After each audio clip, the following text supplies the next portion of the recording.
for the music video. Thank you. Sobrang ganda niya. I can feel like people are gonna make wallpapers out of it or dedicate it to their friend we group as love well. wallpapers.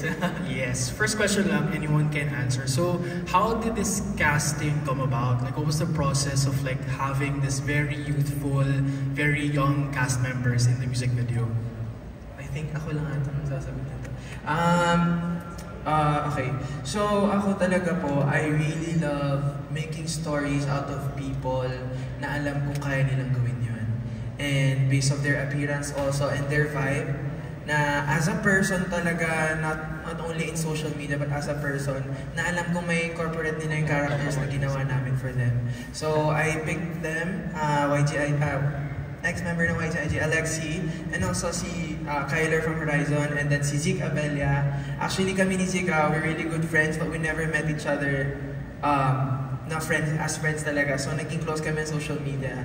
And ako po, personally, nakita ko agad kay Zeke na he's the kind of friend na gusto kong ma-represent sa music video ng Bookhouse, since we all have that friend na laging funny, siya yung laging masaya, but at the end of the day, meron siyang sariling he has his own fair share moments of sadness, and I would love to talk about more about people who is challenged of having these kind of thoughts within themselves, like depression, for example. Kasi a lot of people na we see sometimes na very happy, or yung mga kaibigan natin na sobrang saya minsan, hindi natin alam, may something sa bahay. No? So, each of the characters here actually represents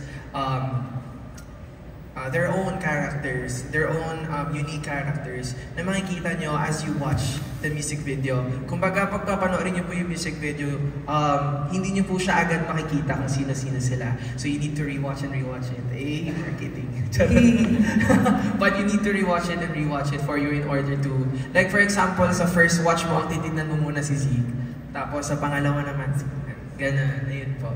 But I'm really glad kasi kung sino po ang first choice ko na mga tao na makuha is sila rin po yung nakasama ko. So I'm just really happy na nakasama ko si Kyler, si Alexi, and si Zeke.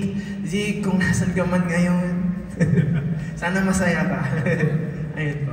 Yes. Second question for everyone naman, what's the moment in life na felt most Bookhow to you?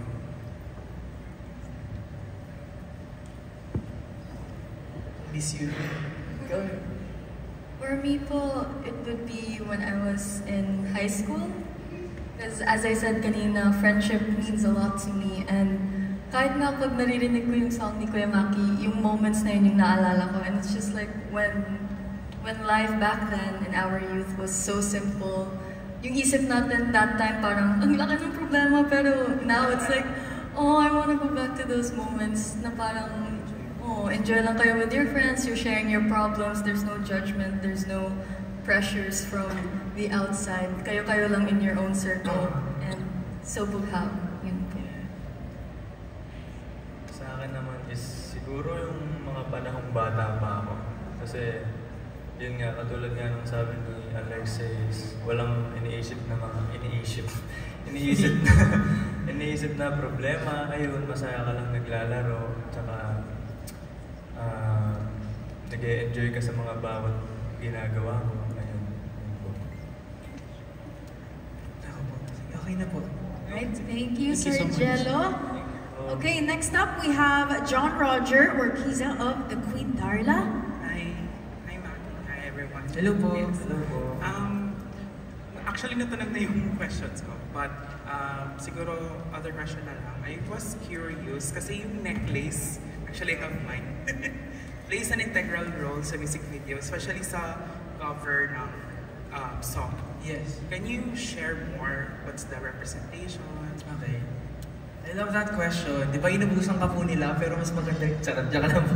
Di, pero actually ito, very particular ako with the elements we put sa music video, since it creates personality, it creates a story within a story. So, ito pong trinket na to, it reminded me of bukod sa anik-anik ko talaga, kasi I really love anik-anik, but it's a craft made with different pieces of each people na gumawa nito. Actually, ito, malaking representation siya of giving a piece of yourself to your friends. Kasi lahat tayo ganun. And it may not be a tangible thing. It may be not a thing we can see. Pero ako gusto ko pong makita sa Bughaw yung ganitong trinkets. Actually, meron kami. Ito yung kay Alexi Butterfly. Yung kay Kyler nandyan sa loob. Huwag na natin sabihin kung saan napunta. Basta, ayun. So, it represents giving things, each part of yourselves to people you love. And ito, makikita nyo kung saan kanino nang galing itong yung soda, takip ng soda. Anong tawag sa ganito? Tansan. Tansan? Di ba po yun yung ano, yung bilog? Soda na tansan na dalawa yung bilog. Ayun na lang tawag natin. Tapos ito po yung mga yan, makikita nyo po kung kanino galing to, kung kanino galing to. And kumbaga ano siya, a memoir. A thing that reminds us that let's not forget about the people who's been there and who is still here. No matter what life gives you, no matter what magkajowa man kayo, huwag niyo kakalimutan mga kaibigan ninyo, di ba? So, ayun po yung pinaka-representation niya. It's also a reminder that may times sa buhay natin na feeling natin wala nang nandyan for you. At least ngayon may nakikita ka, minahawakan ka. You're reminded of these people na nandyan para sa'yo. Ayun. Thank you so much po. Wait lang, actually meron akong personal question. Magiging Go. merch ba yan, Maki? Magiging merch? Why not? Gusto nyo ba? Yes! Gusto nyo ba? Madali lang to, de joke lang. Medyo mahirap siyang gawin. But, I think, yeah, we could push a merch na ganito, and ang maganda dyan is, feeling ko, ang magandang mangyayari dito is, a thing you can do with your friends. Yes. Siguro ganun, DIY di ba? kit. Tapos parang kunyari may bracelet kang ganito, sisirain mo yan, tapos lalagay mo yung mga certain elements so that you can, di ba, you share a bond ng sa friends mo. And then you can remember those old days. Yes, exactly. O diba guys, watch out for DIY Maki merch. Yes, Ganon. experience. Yes, more bonding and experience with friends. Okay, thank you so much, sir. Next naman we have Hans Carbonillo of Mix Global. Hello, Maki. Hello po. Kyler and Alexi. For Maki, we know you love anik-anik, so have you ever kept an anik-anik that reminds you of a specific song?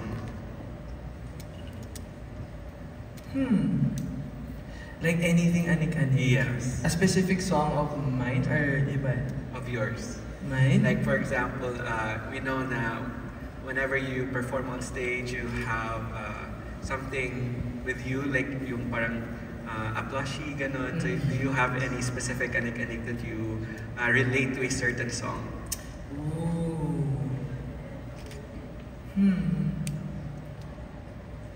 Probably si Gaspard, yung anik-anik ko na kulay black siya, na parang, actually hindi ko alam kung anong creature siya.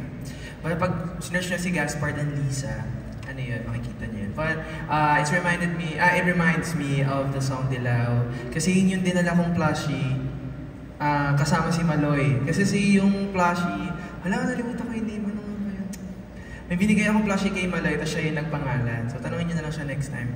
But it always reminds me of those days na nag-shoot kami, na in a short amount of time, super naging close kami ni Malo, and we shared each other's sentiments about our careers, and about our lives. So, yeah, actually, lahat naman ng anik-aniks ko, it holds a special memory.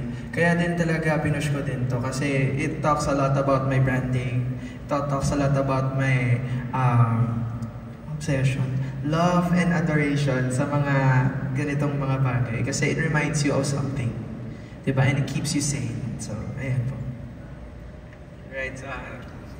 Last question. So your songs carry a lot of emotion. So do you find it easier for you to perform a song that is about your personal experience, or do you draw inspiration from stories around you or from your friends?